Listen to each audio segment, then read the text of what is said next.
El hombre espiritual. Watchman Nee. Introducción. Esta obra consta de 10 secciones distribuidas en 3 tomos.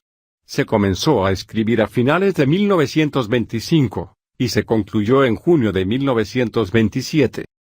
La siguiente explicación, dada por el autor acerca del carácter del libro, fue tomada de un anuncio que él publicó en el número 3 de la revista El Testimonio Actual. Esta obra da énfasis a la realidad espiritual. Por lo tanto, el contenido de cada tomo puede ser verificado por la experiencia, ninguna porción está en el ámbito de la teoría. En la actualidad, lo que más desalienta a los creyentes que desean progresar en la senda espiritual es no encontrar la forma de hacerlo. Como resultado, buscan a tientas, su condición es inestable y se estancan en las mismas encrucijadas año tras año sin saber qué camino deben seguir. El autor de este libro se hallaba en la misma condición. Debido a eso, en este libro se recalca una dirección clara con respecto a la senda apropiada. El propósito de cada capítulo es dirigir a los creyentes en la dirección correcta. Por lo tanto, todos los que buscan a Dios con corazón sincero, podrán avanzar.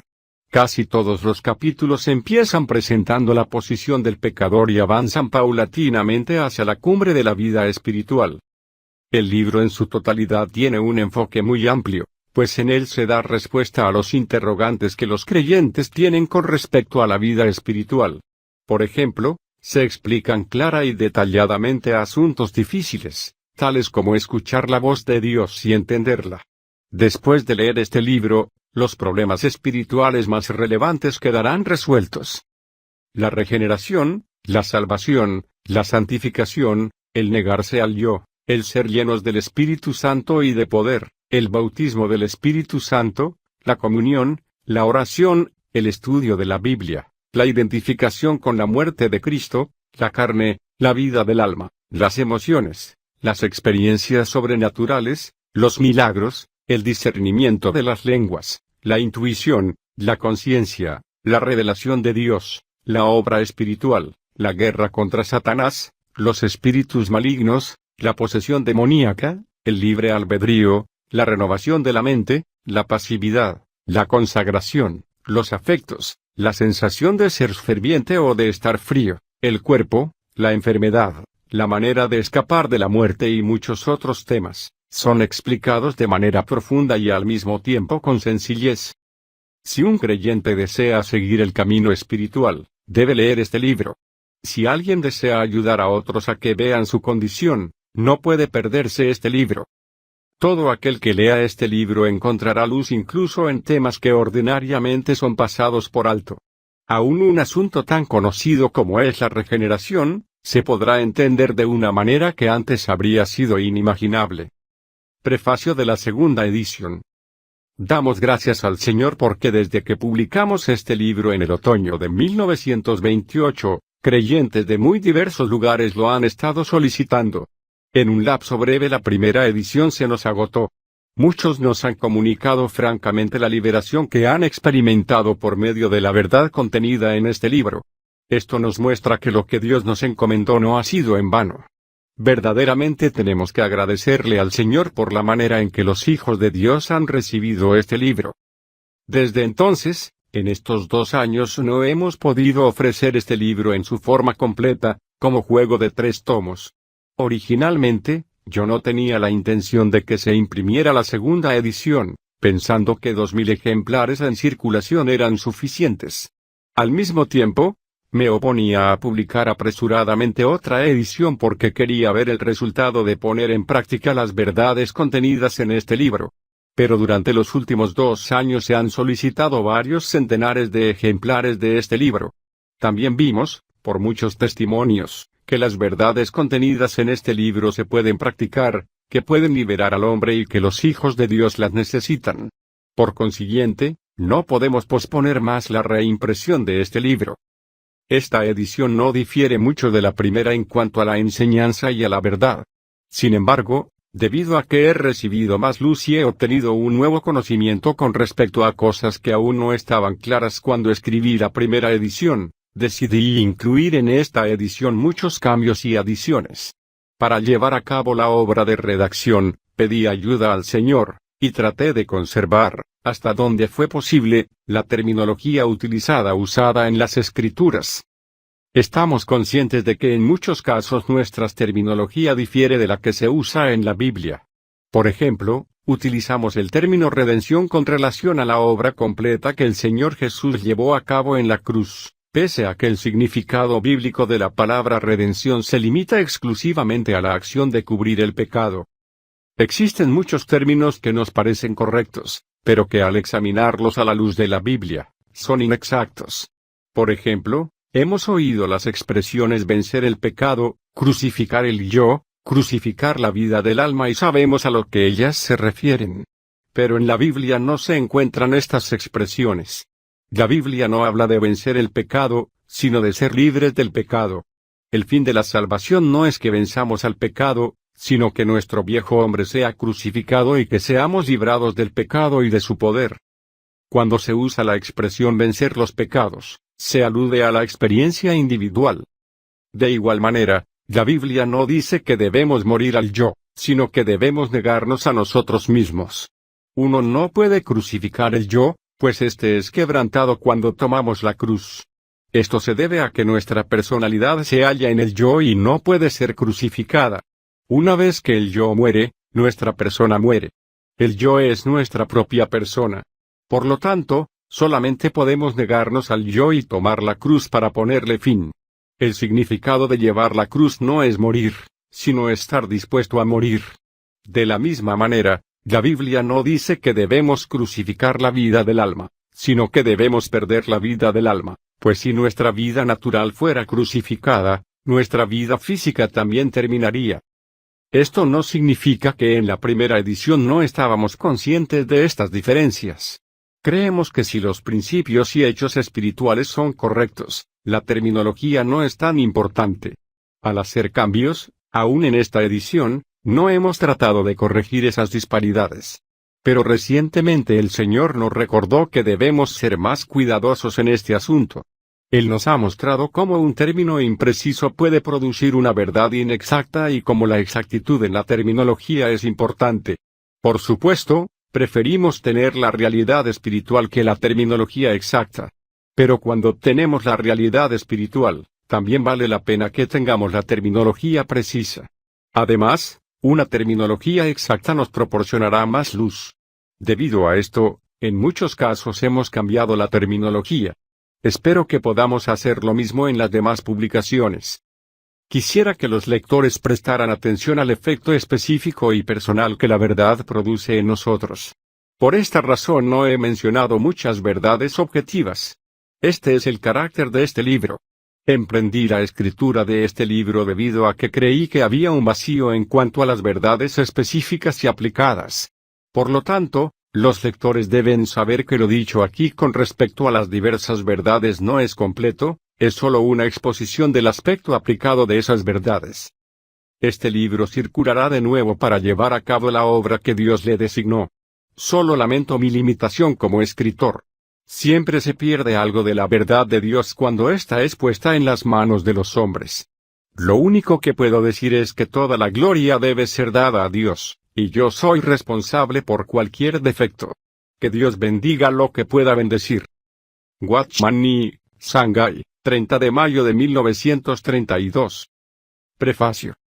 Doy gracias con todo mi corazón al Señor, a quien sirvo, por darme el privilegio de escribir este libro.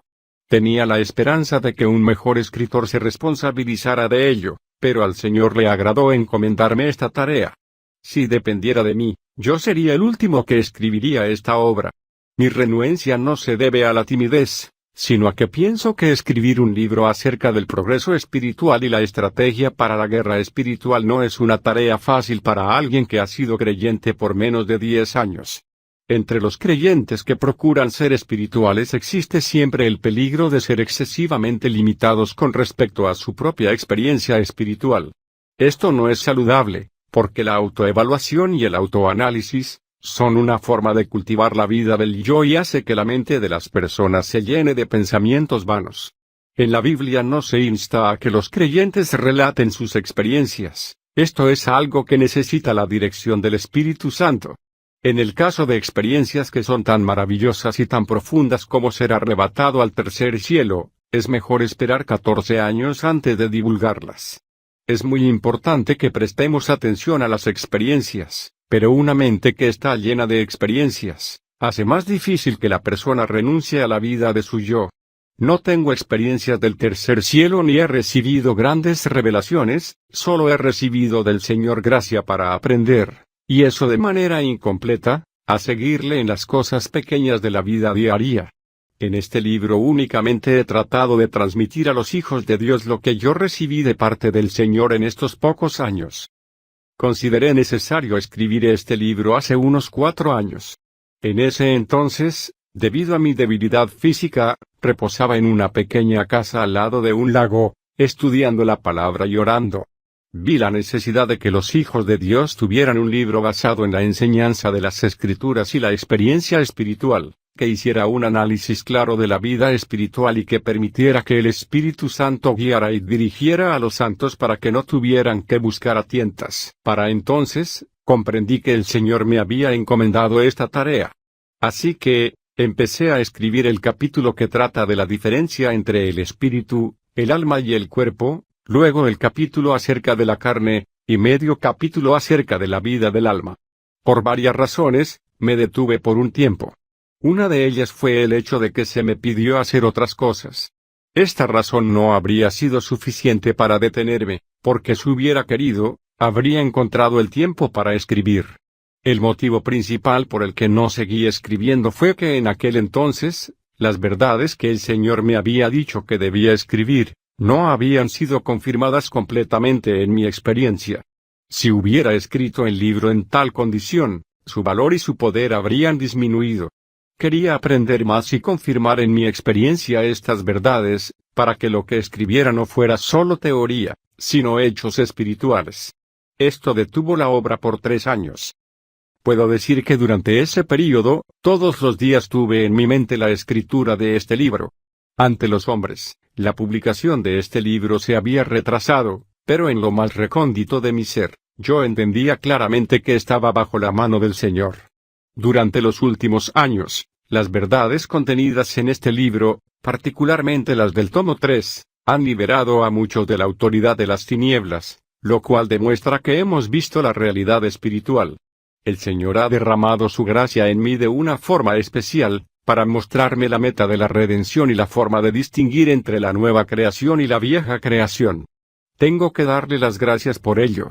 El Señor me ha permitido viajar más durante los últimos años y me ha dado la oportunidad de conocer, en diversos lugares, a muchos de sus hijos. Esto, por supuesto, enriqueció mis observaciones, conocimiento y experiencia. Al relacionarme con otros, el Señor me mostró la escasez que existe entre sus hijos y el camino de salvación revelado en la Biblia. Puedo decir a mis lectores que aun cuando este libro es un libro que examina la vida espiritual, todos los puntos contenidos en él pueden ser comprobados en la experiencia. Recientemente, debido a la enfermedad que tuve, comprendí, por un lado, la realidad de la eternidad y, por otro, mi deuda para con la Iglesia de Dios. Por lo tanto, deseé terminar este libro a la mayor brevedad posible. Le doy gracias a Dios el Padre y también a algunos pocos de mis amigos en el Señor, quienes me prepararon un lugar tranquilo debido a la debilidad de mi cuerpo. Esto me permitió terminar en pocos meses las primeras 4 secciones. Aunque aún no he iniciado las secciones restantes, Dios el Padre siempre está presto a darme gracia cuando la necesito. Ahora que este libro está a punto de publicarse, quisiera ser franco en cuanto a algunos aspectos. No fue fácil aprender las verdades de este libro, y fue aún más difícil escribir acerca de ellas. Durante esos 2 meses, puedo decir que estuve en las garras de Satanás. ¡Cuánto conflicto hubo! ¡Cuánta oposición! Todas las fuerzas del espíritu, el alma y el cuerpo se enfrentaron contra el Hades. Por lo pronto, tal batalla ha cesado. Sin embargo, las secciones restantes no se han concluido. Espero que aquellos que apoyaron a Moisés en el monte, no se olviden de José, quien pelea en el valle. Sé que el enemigo aborrece profundamente este libro y que tratará de hacer lo que esté a su alcance por estorbarlo e impedir que llegue a la gente. Y aun cuando se publique, impedirá que la gente lo lea. Que el enemigo no prevalezca en este asunto. Debido a lo voluminoso del libro, lo dividí en 3 tomos. Algunas partes del libro dan énfasis a la vida espiritual, y otras, a la batalla espiritual. Las partes que hablan de la batalla espiritual, también aluden a la vida espiritual, y viceversa. La diferencia básica entre las diversas partes es el énfasis. Ya que el propósito de este libro es guiar a los que no tienen un rumbo definido, se presta más atención a los pasos mismos del camino que a exhortaciones a tomarlo. Esta obra no es una exhortación a ir en pos de verdades espirituales, sino que se dirige a quienes desean seguir dichas verdades, pero no han encontrado la manera de hacerlo. Se dirige a quienes tienen el deseo de encontrar la guía apropiada. Este libro no se escribe como un sermón ni como un análisis retórico. Existen variaciones en el grado de profundidad, a lo cual el lector debe poner atención. Tengo la plena certeza de que las condiciones espirituales de los lectores son diferentes. Los grados de vida espiritual mencionados en el libro también varían completamente de una sección del libro a otra. Por lo tanto, si el lector se encuentra con pasajes que no entiende, no debe rechazarlos ni tratar de investigarlos con su mente, pues se trata de verdades dirigidas a los que tienen más madurez. Si lee de nuevo esos pasajes más adelante, quizás en 15 días o un mes, descubrirá que entiende más. En síntesis, este libro habla de la vida y de la experiencia espiritual, y no se puede entender simplemente usando un método. Lo que uno considera común o trivial, al final puede resultar lo más valioso. El crecimiento espiritual que una persona haya alcanzado determinará el grado de comprensión que tendrá de este libro. ¿Significa esto que una persona puede entender cierto aspecto solo cuando ha llegado a este punto en su experiencia? No, pues si ese fuera el caso, no habría necesidad de que se escribiera este libro.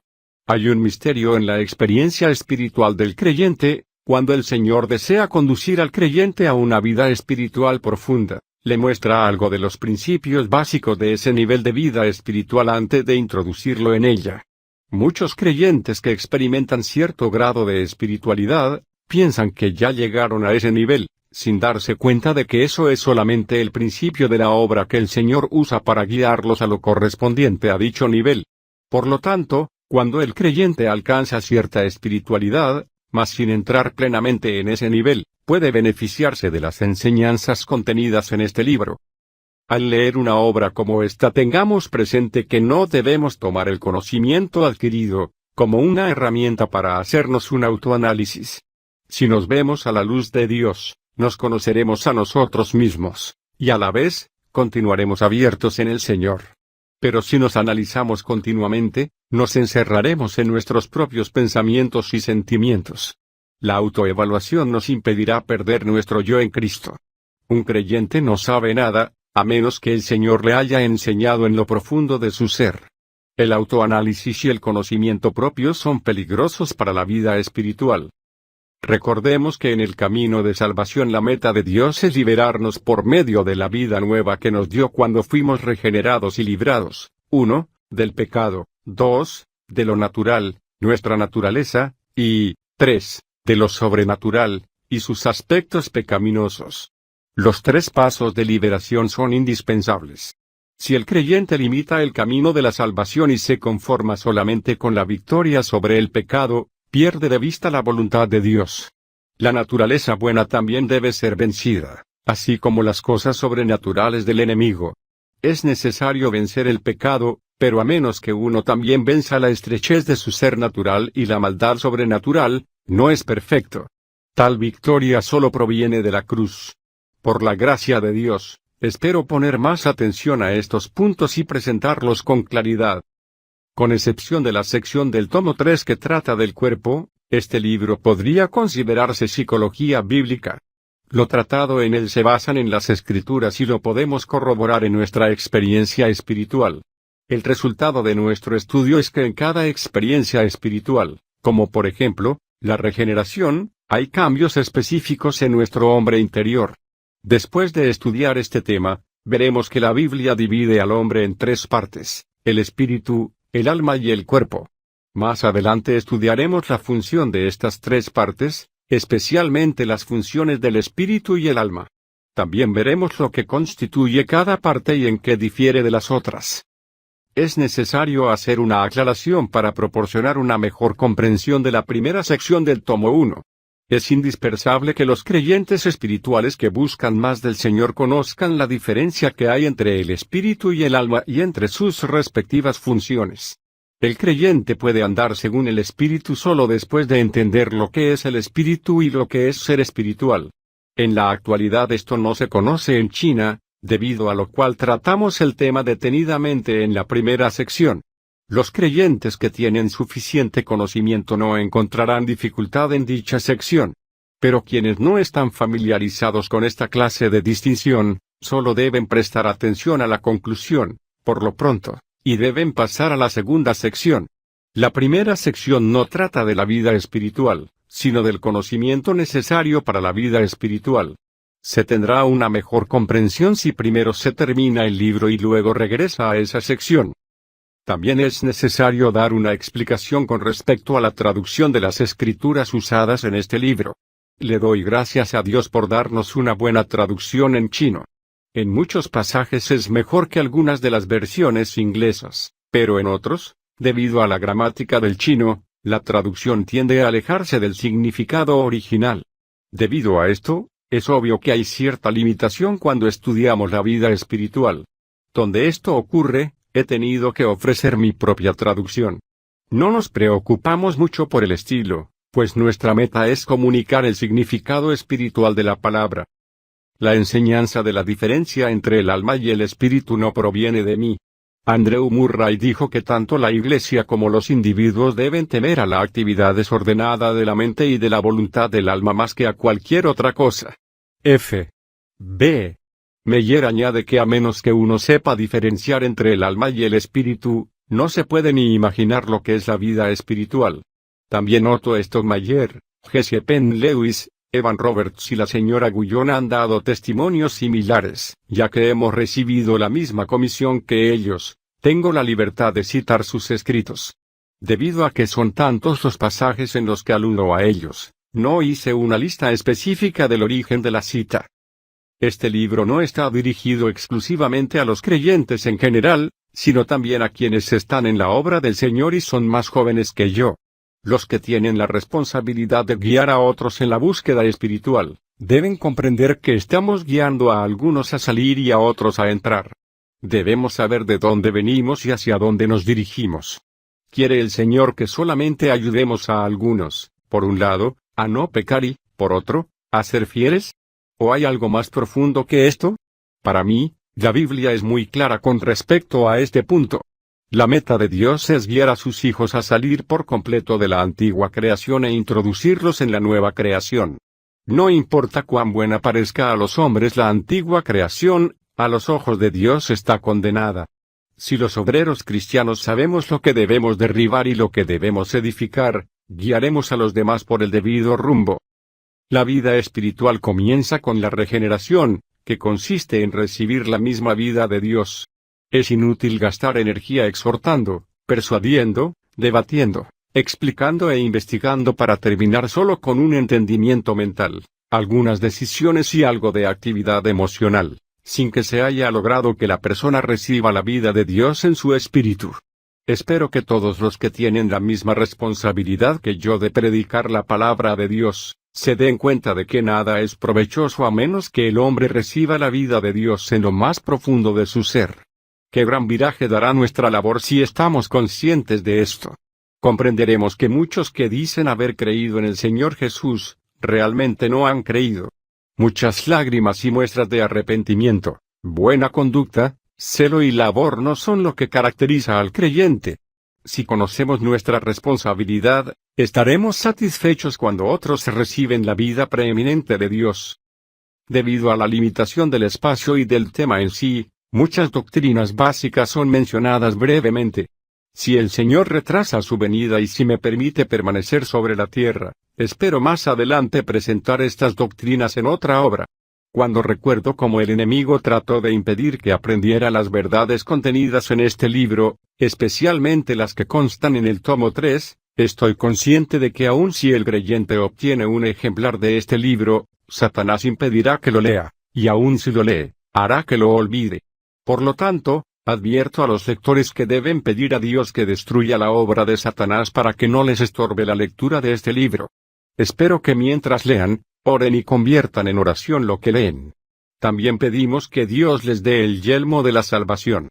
De no ser así, olvidarán lo que hayan leído o su mente se llenará de un sinfín de teorías.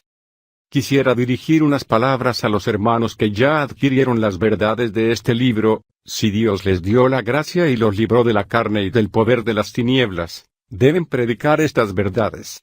Por lo tanto, después de familiarizarse con este libro y de recibir las verdades que contiene, deben usarlo como texto y reunir a unos cuantos creyentes y enseñárselas. Si la obra completa es demasiado extensa, deben, por lo menos, enseñarles una o dos secciones. No permitan que las verdades contenidas aquí permanezcan ocultas. También es provechoso prestar este libro para que otros lo lean. Deposito esta humilde obra en la mano del Señor. Si a Él le place, ruego que la bendiga para que mis hermanos y hermanas crezcan en la vida espiritual y venzan en la lucha espiritual. Que se haga la voluntad de Dios, que la voluntad del enemigo sea destruida y que el Señor Jesús venga pronto a reinar. Amén. Watchman Nee, Shanghái, 4 de junio de 1927. Preámbulo. Me regocijo por haber concluido la última sección de esta obra. Cuando escribí el prefacio, solo había terminado las primeras 4 secciones. Mientras escribía las últimas 4, descubrí que tenía mucho más que decirles a los lectores. Esta es la razón por la que escribo este preámbulo. Comencé a escribir este libro hace 16 meses, durante los cuales he tenido una carga constante. El enemigo no está contento cuando ve que la verdad de Dios es predicada de este modo, y envió ataques desde todos los ángulos. Me parecía que era más de lo que yo podía soportar. Pero gracias al Señor que su gracia me sostuvo hasta el día de hoy. Muchas veces pensé que no era posible seguir adelante, pues la presión en el espíritu era enorme y mi cuerpo estaba muy débil.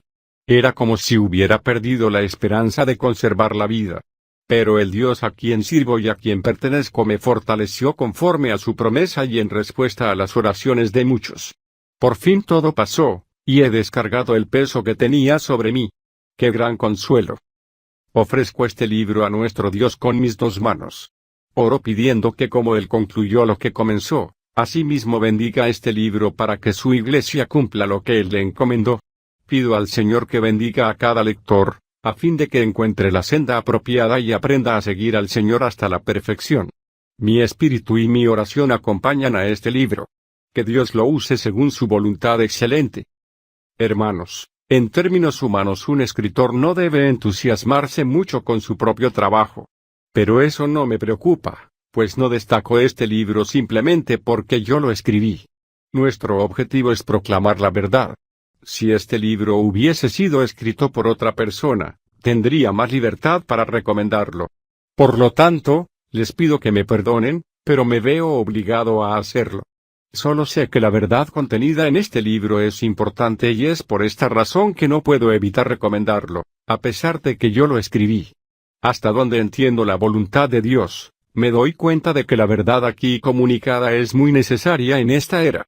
Puedo estar equivocado, pero puedo asegurar que yo no inicié la escritura de esta obra, recibí una comisión específica del Señor para emprenderla. Además, las verdades de este libro no son mías sino de Él. Aún mientras escribí este libro, Él me dio muchas bendiciones nuevas.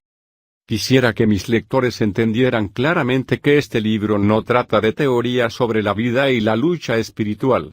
Yo mismo puedo testificar que las verdades contenidas en este libro las aprendí pasando por muchos sufrimientos, pruebas y fracasos. Casi todas las enseñanzas fueron marcadas por el fuego. Las palabras no fueron escritas a la ligera, sino que se originaron en la parte más profunda de mi ser. Dios sabe de dónde proceden. Los que lean este libro notarán de inmediato que su estilo es diferente al de otras obras.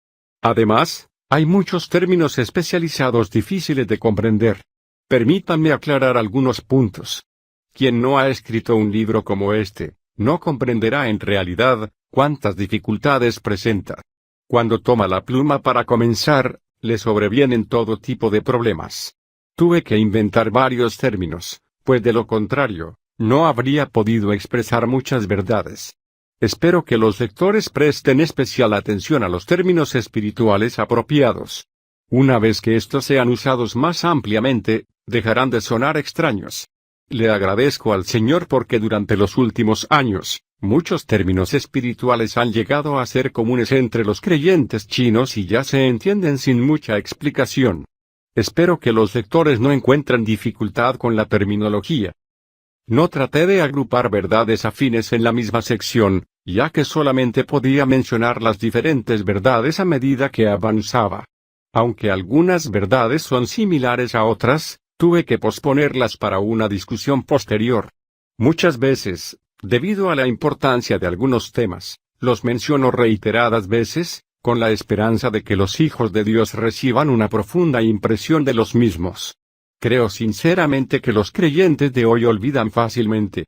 Por esta razón, me veo obligado a repetir los temas en el momento oportuno para que no los pierdan de vista. Muchos reciben una verdad solo después de varios recordatorios. La palabra, pues, de Jehová les será mandamiento tras mandamiento, mandato sobre mandato, renglón tras renglón, línea sobre línea, un poquito allí, otro poquito allá. Isaías 28 verso 13.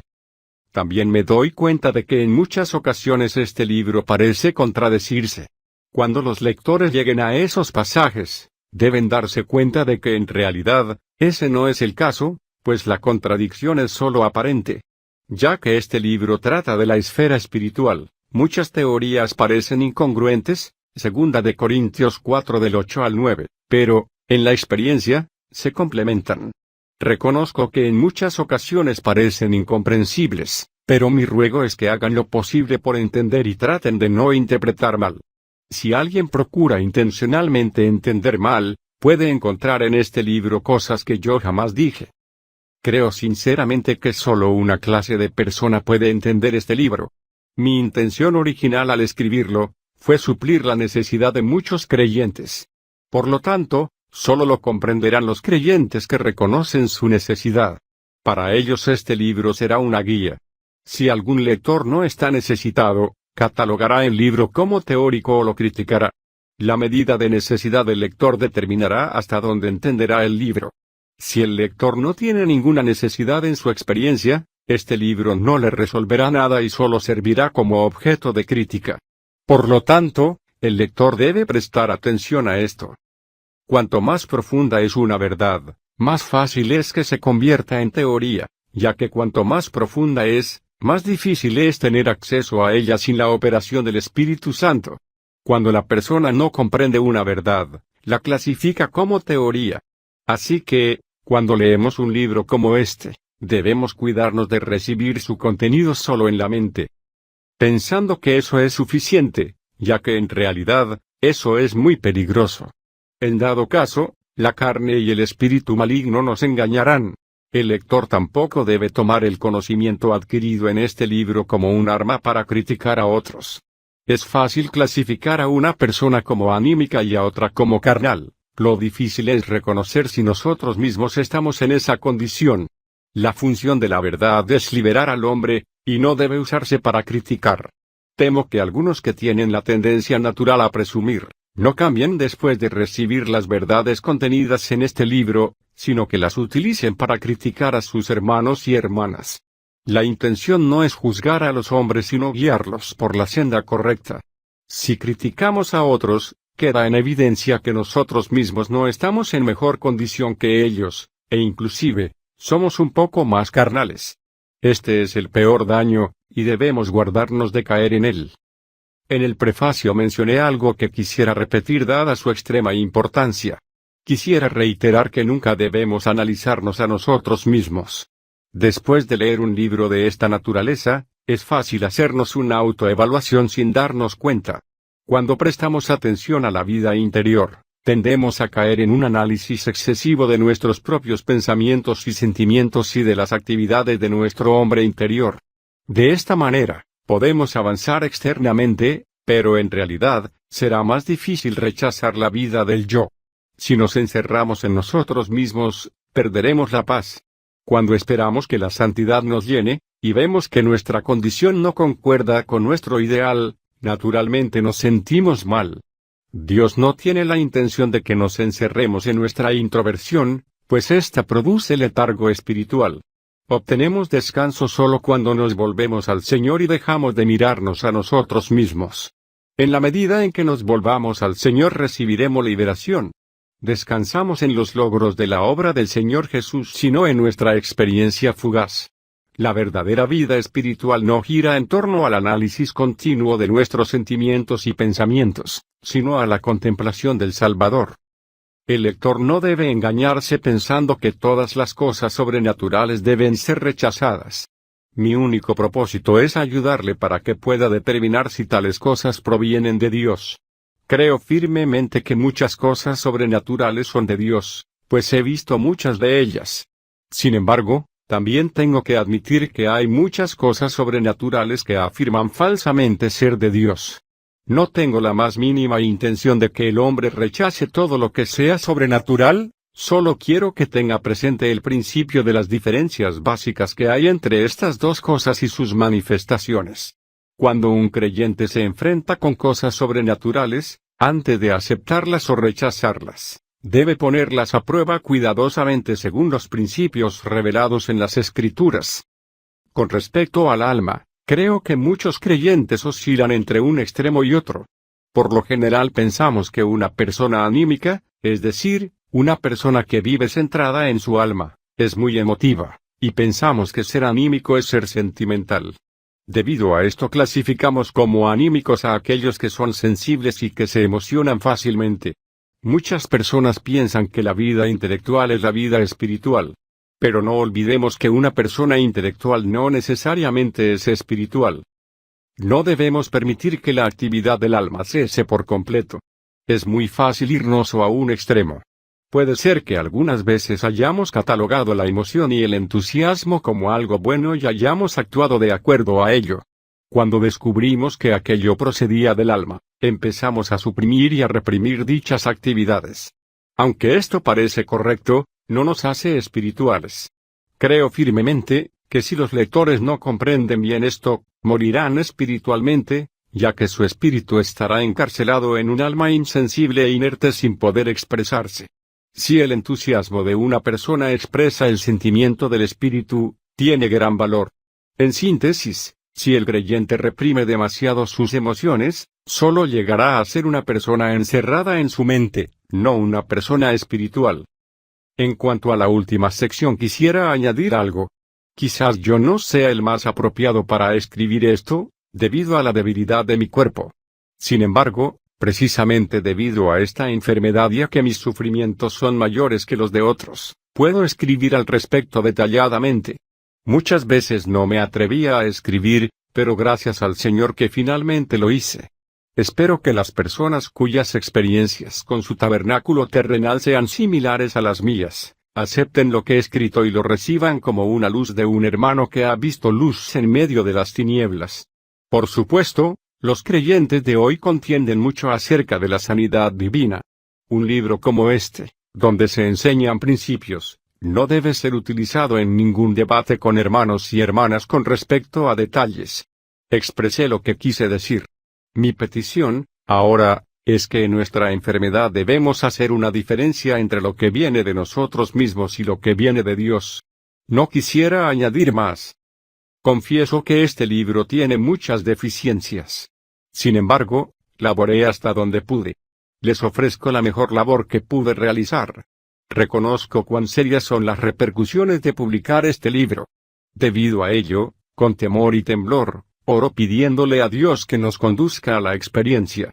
Ahora que este libro se ha culminado, lo encomiendo a la conciencia de los hijos de Dios, y lo pongo en sus manos para que lo disciernan y lo juzguen. Sé que un libro que pone en evidencia las tácticas del enemigo, sin duda provocará la ira de las potestades de las tinieblas, lo cual suscitará mucha oposición. Aún así, mi intención al escribir este libro no es agradar a los hombres. Por lo tanto, ninguna de esas cosas me afectan. También estoy consciente de que algunos del remanente de Dios recibirán ayuda de este libro y me estimarán más de lo debido. A estos quisiera decirles que no soy más que hombre y, además, bastante débil. Las enseñanzas de este libro pueden dar testimonio de la debilidad que experimento. Ahora este libro está a disposición de los lectores, por la gracia de Dios. Si usted tiene el ánimo y la paciencia para avanzar después de leer la primera sección, es posible que Dios lo bendiga con la verdad contenida allí. Si lee todo el libro, le aconsejo que más adelante lo lea una segunda vez. Queridos amigos, mientras leemos estas líneas, levantemos los ojos a nuestro Padre y acerquémonos nuevamente a Él en fe recostándonos en su regazo, y recibamos su vida una vez más. Que podamos confesar de nuevo que no somos nada y que en Él habita toda la plenitud. Nosotros no tenemos nada, ya que Él lo posee todo. A menos que Él nos dé y que su gracia nos llene, seguiremos siendo pecadores sin esperanza. Alabémosle con un corazón agradecido, por la gracia que el Señor Jesús nos ha otorgado. Oh Padre Santo, he aquí lo que me has confiado. Si lo aceptas, bendícelo. Pero preserva a tus hijos en este tiempo final y líbralos de la carne corrupta y de los perversos espíritus malignos. Padre, edifica el cuerpo de tu Hijo, destruye al enemigo de tu Hijo, apresura la venida de su reino. Padre Dios, confío en ti. Te anhelo. Confío en ti. Watchman Nee, Shanghái, 25 de junio de 1928.